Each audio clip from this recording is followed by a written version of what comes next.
Wes, good to see you. Today we are talking through the concentration risk lurking in your portfolio. A lot of investors have large positions in S&P 500 index funds or in mutual funds that use the S&P as a benchmark. Stocks are up quite a bit this year, which is of course good news for your portfolio, but I think most investors probably don't realize that 80% of the gains that we've seen are due to only 10 stocks. What's going on here?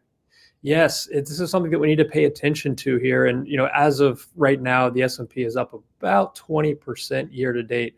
But as we can see, about 10 companies have really led the way, and that's just the structure of a market cap weighted index. So the largest companies and their performance are going to have the greatest contribution to the performance of the index. So that could be a good thing and that could be a bad thing. But we can see here, Aaron, that some of these names that we all know, the Google, NVIDIA, Apple, a lot of tech-heavy companies, they've done really, really well year to date. And there's plenty others there. The smaller red boxes are representing companies that haven't done so great year to date.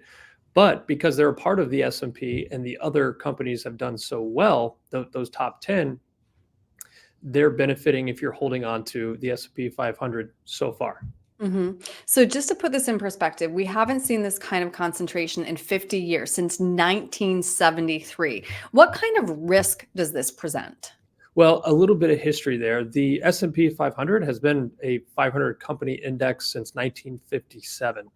And then from the 60s into the 70s, there was a group of 50 stocks that became known as the Nifty 50 that really led the way. But you get to June 1970 through 1972, the S&P went up 60%. And then 1973 had a massive pullback, and from peak to trough, it ended up being about a 50% decline. So when we see that happen in history, we have to ask ourselves, where are we today with this market cap weighted index? And obviously the stats currently are saying highly concentrated. And just like it was back in the 1970s, those Nifty 50 stocks, when the mean reversion happened, it pulled the whole index back. So thinking forward, there's got to be ways to diversify our risk. So I do want to talk through then some alternatives that you say we should consider to manage that potential volatility. And the first one seems rather straightforward: reduce that concentration. Absolutely. And by buying the S&P 500, the idea is that you're buying exposure to 500 companies. So you're trying to diversify. But Right. we just Yeah. talked about that concentration risk is something that we have to pay attention to. So what can we do?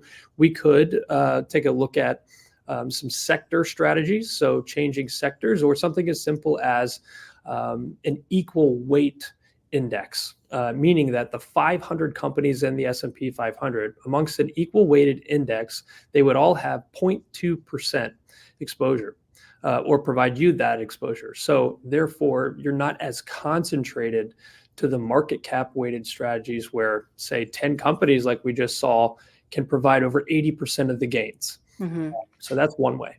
And then another consideration: hedged equities and buffered ETFs.